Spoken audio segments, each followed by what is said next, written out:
apa pendapat, apa perasaan atau mood Profesor saat ini setelah berjam-jam menanti tadi udah ketemu Tom Lembong, tapi menanti bebasnya Tom Lembong dari ini bukan lapas tapi rutan Cipinang. Iya. Jadi sebenarnya feeling saya itu agak mix ya, agak bercampur antara bahagia tapi juga bertanya-tanya gitu, karena keputusan abolisi ini kan sangat politis ya. Dan kita tahu dalam persidangan itu sebenarnya sudah sangat jelas bahwa Tom Lembong itu bersih, tidak memiliki mens rea ya. Dan semua keputusan yang dibuat itu sudah berdasarkan aturan-aturan yang dibuat oleh pemerintah sendiri gitu. Jadi mestinya memang dia bebas. Tapi dengan adanya abolisi ini, ya tentu proses pembebasan Tom Lembong jadi lebih cepat. Cuma akhirnya orang juga jadi bertanya-tanya gimana dengan kasusnya gitu. Saya kira apa ya? Pertama mungkin kita perlu mengapresiasi adanya keputusan dari Presiden Prabowo untuk melakukan abolisi. Tapi di sisi lain juga saya kira ini jadi momentum yang sangat penting untuk melakukan perbaikan di sistem hukum kita supaya tindakan kriminalisasi seperti yang dialami oleh Tom Lembong ini tidak terjadi lagi. Jadi hukum itu benar-benar berdasarkan keadilan, bukan berdasarkan pesanan gitu, pesanan politik. Jadi gitu. Jadi kita sudah berkumpul di sini sejak pada Jumatan ya. Jadi kalau Mas Anies informasinya sama dengan saya 9.30 sudah di sini kita. Oh 9.30 ya? Iya, kalau Mas Anies ya. Kalau saya agak telat dulu soalnya tadi ada meeting online gitu. Jadi saya datang ke sini setelah Jumatan dan sampai sekarang kita masih menunggu. Insya Allah katanya update terakhir Pak Tom Lembong akan dibebaskan sekitar jam 8 malam ini. Kita doakan mudah-mudahan semua prosesnya lancar dan kita lihat apa yang terjadi setelah itu. Terima kasih Bang Refli. Oke. Oh, ada pertanyaan lagi? Ada pertanyaan lain ya. Apa tuh? Begini, orang tentu bertanya-tanya ya. Apa kaitan seorang Profesor Zulfikar Amir dengan Tom Lembong sehingga Anda begitu eagernya ya, ingin menunggu kebebasan beliau? Padahal kalau kita bicara kan ya ditunggu atau tidak ya, dia pasti akan bebas. Betul. Insya Allah ya, karena kita tidak tahu tiba-tiba ada sesuatu luar biasa. Ya, betul. Nah, saya di sini itu adalah salah satu orang yang mendapatkan privilege untuk bisa masuk ke ruangan ini dan bisa bertemu langsung dengan Tom Lembong tadi sekitar jam 3 ya. Dan keinginan saya untuk datang ke sini dan keteguhan saya untuk menunggu proses pembebasan Tom Lembong itu karena di mata saya ini bukan soal Tom Lembong, ini soal keadilan bagi seluruh bangsa Indonesia. Apa yang terjadi terhadap Tom Lembong itu bisa terjadi terhadap siapa saja. Dan kita bisa bayangkan kalau misalnya terjadi ke orang-orang biasa yang tidak terkenal, tidak punya power, tidak punya kapital, ya kan, tindakan semena-mena itu akan sangat mudah terjadi. Jadi kita mendukung Tom Lembong bukan karena saya kenal baik dengan Pak Tom Lembong, tapi ini adalah kepentingan seluruh bangsa Indonesia ya. Jadi semoga kasus Tom Lembong menjadi momentum untuk perbaikan sistem peradilan di Indonesia. Segitu Bang Refli. Oke, pastikan Tom Lembong bukan Tom Lombong ya. Atau Tom Lembong. Ya, ini yang masih menunggu ini koordinator atau ketua umum Gerakan Rakyat Syahrin Hamid, ketua umum ya kan. Koordinator tuh Fritz Alorboy ya kan. Temannya Fritz Alorboy ini. Nah, tapi kita akan bertanya, orang-orang selalu menyebut geng Solo. Tapi ini soal analisis politik ya. Jadi kita coba memberikan analisis yang jauh lebih tajam ya terhadap fenomena ini. Ya, kita tajamkan dengan pengamat geng Solo ini kan. Oke. Jadi siap. Uang Said Didu ya. Saya lihat Anda selalu mengaitkan fenomena Tom Lembong dan Hasto Kristianto ini dengan eksistensi, ya ini karena ilmiah ya, rezim Jokowi, atau Anda sebutkan geng Solo dan lain sebagainya, dan kemudian menganggap bahwa kasus Tom Lembong dan kasus Hasto ini kasus pesanan geng Solo. Bahkan secara spekulatif ada yang mengatakan ada kode 7, presiden ke-7, dan kemudian tuntutannya 7 tahun, baik untuk Tom Lembong maupun Hasto Kristianto. Apa yang ingin Anda katakan? Kalau begitu, berarti geng Solo nggak kuat dong cantolannya pada pemerintahan sekarang. Silakan. Bukan nggak kuat, Prabowo semakin menyadari bahwa dia lebih penting memihak ke rakyat daripada memihak ke Jokowi. Nah, kasus ini betul-betul menurut saya pelurusan penegakan hukum yang dilakukan Prabowo yang selama 10 tahun dibelokkan oleh Joko Widodo. Kita ingat, dua kasus ini adalah kasus yang betul-betul menghantam dua teman baik Joko Widodo. Tom Lembong itu adalah teman baik dan kepercayaan betul oleh Joko Widodo. Hasto apalagi. Nah, berubah Joko Widodo menjadikan dia musuh setelah Tom Lembong memihak ke pendukung Anies, dan setelah Hasto pecah dengan PDIP Joko Widodo. Nah, sehingga kita lihat kasus Tom Lembong, supaya publik paham, itu kan prosesnya melalui 2023, artinya di saat Presiden Joko Widodo masih berkuasa, bukan setelah Prabowo. Pada saat Prabowo maju itu sudah berproses, dan kita ingat proses Tom Lembong di kejaksaan itu sebelum Prabowo mengambil alih tanda kutip kejaksaan dengan menempatkan TNI untuk menjaga kejaksaan. Artinya proses ini memang berlangsung di saat Joko Widodo menguasai kejaksaan. Nah, kalau Hasto itu memang ya kita tahu di prosesnya di KPK. KPK sampai saat ini kan saya berpendapat masih dikuasai oleh Jokowi. Kalau kejaksaan sepertinya sudah enggak gitu kan. Nah, sehingga keluar dari sekarang bahwa ya kita bicara fakta sekarang saja, bahwa saya menyatakan tadi kemarin Presiden Prabowo itu memproklamirkan bahwa penyalahgunaan hukum yang dilakukan oleh Joko Widodo selama ini untuk kepentingan kekuasaannya itu diakhiri dengan menerbitkan abolisi kepada Tom Lembong dan amnesti kepada Hasto. Nah, kita tahu ini adalah orang-orang yang dianggap berseberangan dengan Joko Widodo. Nah, yang menarik hari ini kita sudah 9 jam menunggu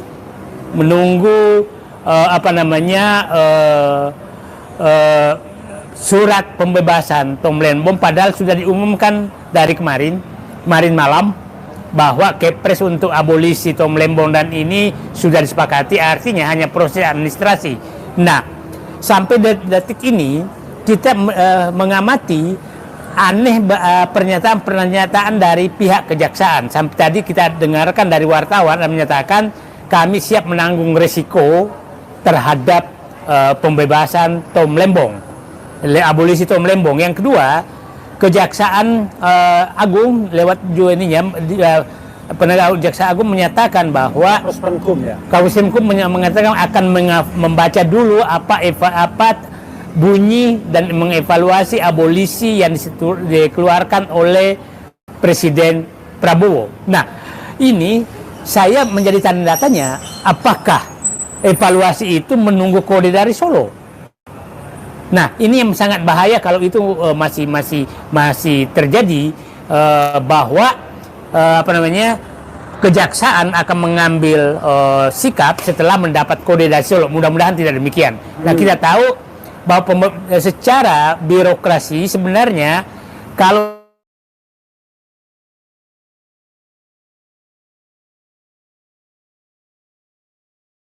antar untuk menindaklanjuti, mengeksekusi kepres itu ketiga kementerian, 2 kementerian dan 1 Jaksa Agung, yaitu Kementerian Hukum dan HAM menyatakan bahwa ini harus dieksekusi. Kemudian eksekusinya untuk membuka pintu rumah tahanan lapas Cipinang ini itu adalah di bawah Kementerian Imigrasi dan apa namanya, dan lapas pemasyarakatan. Nah, itu pemegang kunci, hanya pemegang kunci doang. Nah, ini saya nggak tahu posisi Jaksa Agung. Nah, karena kita tahu Tom Lembong sekarang adalah tahanan pengadilan, bukan tahanan Jaksa Agung.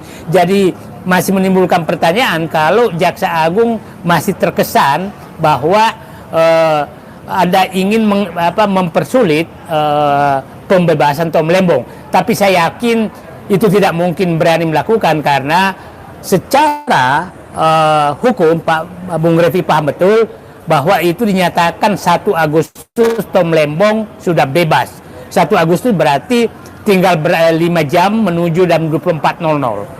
Kalau tidak dibebaskan 24.00 artinya ini terjadi pelanggaran HAM.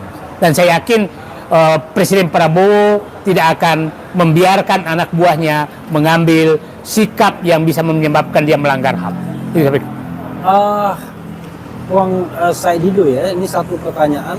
Orang tentu bertanya kenapa kemudian Puang Said Didu tiba-tiba memerlukan datang dan menunggu Tom Lembong sampai yang bersangkutan bebas. Memang ada apa antara Said Didu dan Tom Lembong? Karena saya ke siapapun saya di Tangerang membela Charlie Chandra yang juga. Nah, karena saya begini, yang masalah besar bangsa ini adalah pembelokan hukum yang dilakukan oleh Joko Widodo. Dan pembelokannya saya berkali-kali mengikuti sidang Tom Lembong, betul-betul dibelokkan hukum itu demi memenjarakan Tom Lembong. Nah, kita bayangkan Bung Refli, tidak ada mens rea, tidak ada bukti menerima uang, tidak ada melanggar apapun, dan tapi Tom Lembong dihukum berdasarkan kesalahan pihak lain, bukan kesalahan dia gitu. Nah, seperti contoh kerugian negara dinyatakan bahwa karena swasta untung dari kerjasama BUMN. Kalau begitu, semua swasta yang untung dari kerjasama BUMN harus masuk penjara, dan itu kan kesalahan fatal.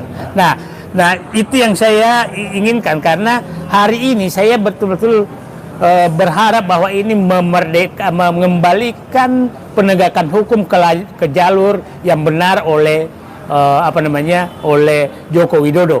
Dan memang ya, siapapun yang melakukan pelanggaran atas pesanan Joko Widodo, kita akan bela karena dia pembelokan hukum. Sebenarnya itu Tom Lembong, saya mengikuti bahwa dia orang jujur, dan saya pikir kita semua hari ini bahwa orang jujur dan orang benar sedang dibela oleh Presiden Prabowo. Terakhir, dengan pembebasan Tom Lembong ini dan juga Hasto ya, dengan mekanisme yang sedikit berbeda, satu amnesti, satu lainnya abolisi. Menurut Anda, apakah ada prospek ke depan terhadap jalannya pemerintahan oleh Presiden Prabowo untuk memenuhi janji-janji politiknya, janji-janji ketatanegaranya, sumpah sebagai presiden? Karena sebelumnya kan ada pesimisme bahwa dia masih sangat dipengaruhi oleh tim Solo, termasuk soal ijazah dan lain sebagainya misalnya. Saya melihat Pak Prabowo ini sekarang kan begini, yang dibebaskan ini kan orang yang dekat dengan yang berseberangan dengan Joko Widodo. Tom Lembong dekat dengan Anies, Hasto dekat dengan Megawati. Jadi saya minimal, menurut saya yang terjadi sekarang adalah Prabowo menunjukkan, hai Joko Widodo, saya sekarang jarak saya dengan Anda, dengan Megawati, dengan Anies itu sama. Tidak seperti dulu lagi jarak kita berdekatan dan agak menjauh dengan Anies, dengan Megawati. Itu proklamasi menyatakan itu, dan dia mengambil keputusan bahwa pesananmu untuk memenjarakan 2 orang ini tidak kulaksanakan karena demi bangsa dan negaraku. Nah, itu saya pikir pesan yang sangat kuat, dan jadi saya berharap Joko Widodo ya jangan juga ngotot-ngotot terus lah, seakan-akan semua orang bisa tunduk, termasuk kepada orang yang sedang meminta ijazah bapak asli apa bukan. Tunjukin aja kalau asli ada, kan kira-kira begitu. Karena presiden itu sudah tidak mau lagi bapak guna memperalat. Presiden Prabowo tidak mau lagi Joko Widodo menggunakan aparat hukum untuk kepentingan dirinya dan dinastinya. Itu sinyal kepada Joko Widodo, berhentilah ngejago gitu. Jago boleh, kita ini orang jago semua, tapi enggak ngejago. Oke, terima kasih Puang. minta itunya. Berhentilah ngejago. Nah, ini pertanyaan terakhir kepada Saud Situmorang. Apa itu tadi jago-jago itu? Jadi Enggak, pertanyaannya, tadi ada jago-jago, sok jagoan tuh apa? Maksudnya apa? Yang sok jagoan maksudnya. jadi pertanyaannya sama ya. Kenapa Anda begitu concern sebagai mantan komisioner KPK untuk menunggu pembebasan Tom Lembong kelas 1? Apa makna pemberian abolisi dan amnesti untuk Tom Lembong dan Hasto bagi konstelasi politik secara keseluruhan yang Anda lihat, terutama hubungan antara Solo dan Jakarta? Ya, sekarang kan kalau kita bicara katakanlah executive order, kalau bahasanya Trump itu dia tanda tangan jalankan, kan itu kan nggak dibuat begitu aja. Executive order itu tidak dibuat begitu saja. Kita juga tahu bagaimana proses amnesti dan abolisi itu dilakukan. Nah, kalau kita bicara formil materialnya dua kasus ini kan bisa 3 bulan lah kita diskusi ini ya kan. Formil materialnya kasus ini, formil materialnya kasus Lembong lah katakan, itu sudah jelas. Saya berulang-ulang mengatakan, masa kita mau bicara actus reus dan mens rea lagi? Masa kita bicara 2-3 orang hakim yang memutuskan itu sehingga kemudian kita menganggap itu sebagai peradilan sesat? Nah, kita kalau mau fokus kepada kebijakan ini kan sekarang bagaimana implementasinya kan begitu. Karena dari pagi nih, bro sendiri dari jam 10 dari sini, benar nggak? Jam 9.30. Nah, 9.30 di sini. Oke lah, itu mungkin bagian dari yang kita sebut sebagai ada soal administrasi, kita paham. Tapi yang paling penting kan Prabowo sudah meng-create sebuah nilai hukum yang pasti, hukum yang adil, hukum yang bermanfaat, dan itu berada di tangannya dia pemberantasan korupsi itu. Dan ini salah satu indikasi lagi penegakan hukum harus dilakukan dengan firm. Jadi sekali lagi kalau memang kita mau mendebat ataupun bicara formil material dua kasus ini, saya pikir itu udah selesai, itu udah kita bahas itu di bagaimana, apalagi kalau kita bicara kasus Hasto, katakan berulang-ulang saya katakan saya tidak ragu di dalam kaitan OTT itu, tetapi apakah begini cara mengadilinya, kan itu kembali lagi. Jadi kita nggak bicara formil materialnya. Kalau dalam bahasa saya Didu tadi itu, ya itu sudah kita pahami semua. Jadi sekali lagi, ini hanya soal waktu, tetapi memang kayaknya agak lama ya. Jadi ini saya menilai kayak seperti modus jadinya kayaknya gitu. Ya kok sepertinya di delay.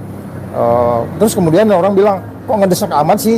Nunggu besok juga nggak apa-apa. Enggak, ini kan kita sebenarnya datang ke sini itu bukan tanpa sinyal juga kan. Iya dong, emang replik sini tadi tanpa sinyal datang ujuk-ujuk mau kayak ngedoorstop gitu, nggak juga gitu. Yeah. Jadi ada juga indikasi sinyal yang kita datang ke sini untuk kemudian kita menjemput Lembong. Nah kemudian ada hal-hal itu menjadi seperti lambat koordinasi, lambat katakanlah mengambil kebijakan sehingga kemudian formil atau materialnya dari pembebasan ini menjadi lancar kan jadi tertunda. Jadi sekali lagi kalau tadi kita bicara bagaimana struggling power politics di dalam case ini, saya pikir saya Didu sudah menjelaskan tadi bro, itu ya. Oke, Bang Saud, rupanya pegel juga kita pegang HP. 20 menit. Mana itunya? Handphonenya? Ya, nggak bawa, dia anak buah ya. Tapi tidak apa-apa ya, mumpung posisi kita masih di dalam, di ring 2. Oh, pegel saya. Saya puter-puter dulu ya, lihat. Nah ini, tapi Mas Anies kebetulan menunggu di dalam, tapi masalahnya kalau kita di dalam, handphone tidak bisa kita bawa dan bisa pegangin kameranya, kalau itu jarang saya ini loh. Saya seorang pembuat seorang sutradara film dokumenter. Oke, coba ya. Ya, sobat daerah sekalian ya, coba kita lihat ya. Ini boleh juga nih, sambil lihat ya. Tapi saya menganggap ini bukan area yang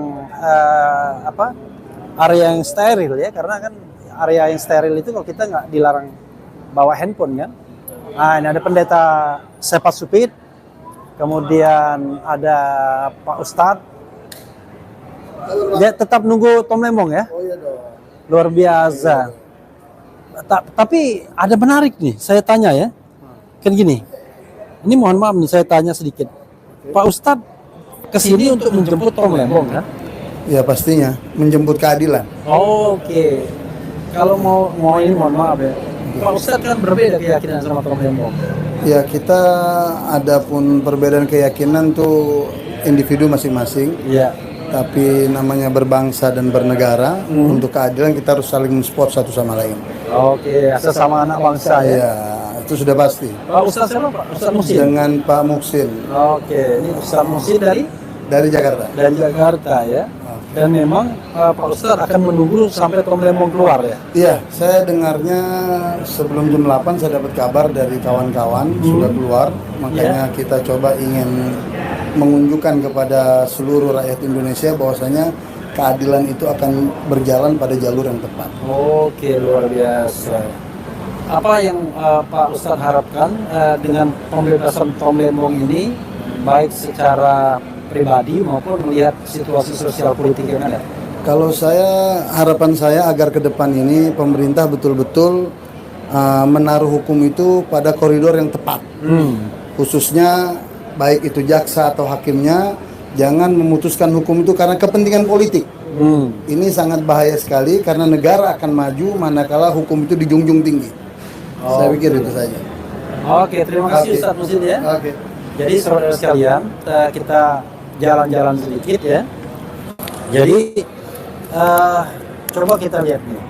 Di sini ini rutan ya. Jadi di Cipinang itu saudara sekalian ada rutan, itu rumah tahanan.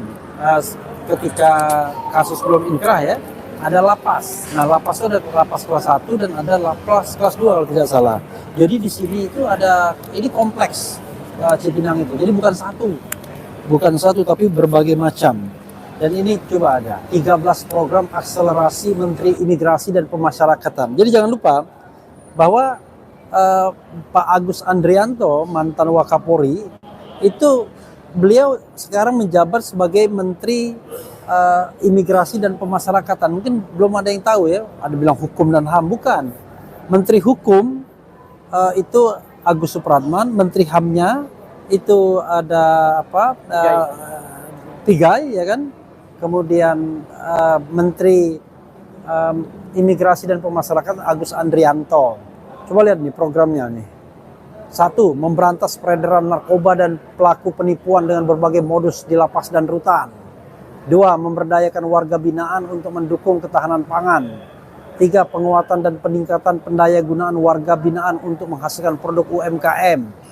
4. Bantuan sosial kepada keluarga warga binaan yang kurang mampu dan masyarakat di sekitar area UPT pemasyarakatan. 5.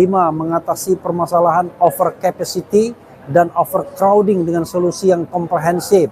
6. Penguatan layanan keimigrasian berbasis digital. 7. Pengembangan autogate pada seluruh bandara dengan dengan penerbangan internasional ya. Kemudian pencegahan tindak pidana perdagangan orang TPPO dan tindak pidana penyelundupan manusia TPPM. 9. Penguatan pemeriksaan keimigrasian di tempat pemeriksaan imigrasi TPI. 10. Pengembangan lounge khusus untuk pekerja migran. 11. Bakti sosial dengan sasaran masyarakat di wilayah perbatasan. 12. Membangun tambahan lapas modern super maksimum security dan lembaga pendidikan berstandar internasional. 13. Meningkatkan kebanggaan lembaga pendidikan dengan mengembalikan nama Poltekim dan Poltekip menjadi Akademi Imigrasi dan Akademi Ilmu Pemasyarakatan. Jadi saudara sekalian, dulu keluhan terhadap Kementerian Hukum ini itu terlalu lebar. Dirjen Pemasyarakatan sendiri, Direktorat Jenderal Pemasyarakatan itu sendiri banyak sekali, bayangkan dari Sabang sampai Merauke. Makanya kemudian dijadikan kementerian sendiri berganding dengan imigrasi. Nah, mudah-mudahan ya, saya walaupun mengatakan sampai 2029 tidak akan menjabat apapun, karena juga tidak ada yang menawari. Jadi sampai 2029. Sampai 2029 dan juga pasti akan menolak kalau ditawari, tetapi selalu mendorong orang-orang baik untuk bekerja baik pada negeri ini. Dan saya kira yang namanya pemberian amnesti dan abolisi itu adalah sesuatu yang baik. Karena itu saya mengapresiasi Mr. Presiden Prabowo Subianto dalam hal ini tidak omon-omon, betul-betul menegakkan keadilan bagi orang yang pantas menerimanya. Mudah-mudahan ya sebentar lagi Tom Lembong datang dan kita dapat berinteraksi dengan beliau. Wassalamualaikum warahmatullahi wabarakatuh.